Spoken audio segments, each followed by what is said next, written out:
Hello guys, welcome back to my channel SP study tour. First మనం Linux గురించి start చేద్దాం. Job sites వెళ్ళే వాళ్ళకైతే లైనెక్స్ అనేది చాలా మ్యాండేటరీ అన్నమాట. అయితే అసలు లైనెక్స్ అనేది నేర్చుకునే ముందు ఒక స్మాల్ ఇంట్రడక్షన్, అసలు లైనెక్స్ అంటే ఏంటి, అది ఎక్కడ యూజ్ చేస్తారు అనేది నేను చెప్తాను. లైనెక్స్ అనేది ఏంటంటే ఒక ఓపెన్ సోర్స్ ఆపరేటింగ్ సిస్టమ్ అన్నమాట. ఇది ఎక్కడ ఎక్కువ యూజ్ చేస్తారంటే మనము ఫోన్, ల్యాప్టాప్ ఆర్ సర్వర్ ని కంట్రోల్ చేయడానికి ఓఎస్ అనేది అవసరం అవుతుంది. అలాంటి టైంలో లైనెక్స్ అనేది యూజ్ చేస్తాం అన్నమాట. అయితే మీరు గనక జావా ఫుల్ స్టాక్ డెవలపర్ గనక అవ్వాలనుకుంటే డిప్లాయ్మెంట్ ఫేజ్ లో లైనెక్స్ కమాండ్స్ అనేది ఎక్కువ యూజ్ చేస్తాము. సో యాజ్ ఎ ఫ్రెషర్ గా ఇంటర్వ్యూలో లైనెక్స్ కమాండ్స్ ఆర్ లైనెక్స్ కి రిలేటెడ్ క్వశ్చన్స్ అడుగుతారు.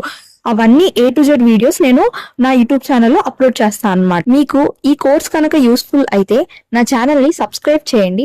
అప్పుడు నేను ఏమైనా న్యూ వీడియో కనుక అప్లోడ్ చేస్తే నోటిఫికేషన్ అనేది వస్తుంది అనమాట మీకు. అప్పుడు ఈజీగా వెళ్ళి వీడియోస్ అనేది చూడొచ్చు.